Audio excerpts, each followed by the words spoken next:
CNT 1010, good morning and welcome to week 12.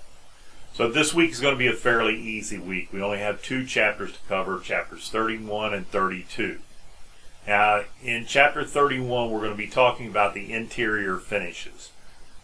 This goes far beyond choosing what paint to put on a wall or a ceiling, or choosing what color carpet that you want to put on the floor or type of tile.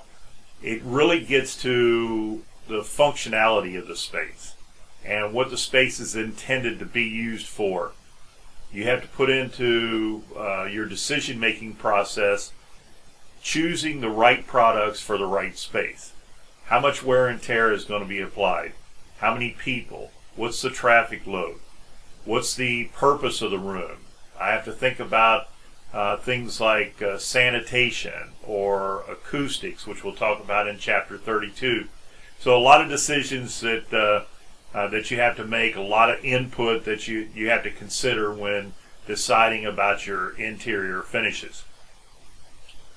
In chapter 32, we'll talk about acoustics, but we're going to talk about the science of acoustics. What is it? And more importantly, how do you consider it in the construction field? Think of spaces you're routinely in, that you walk through or you sit in. How do they sound? Every room has a sound. For instance, the room I'm in is obviously not optimized for recording. There are flat walls, there's flat surfaces, things like that, that wind up reflecting the acoustics in the room. If I were actually creating a recording studio, I would have more sound absorbing components on the walls in here.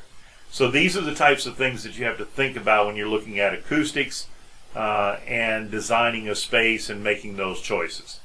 This week you'll have your normal homework assignment, but there's no quiz. However, there is a research question that I want you to do, and that's in the discussion. So make sure you take a look at that early in the week and get started on your homework. And as always, I look forward to seeing your input. Thank you.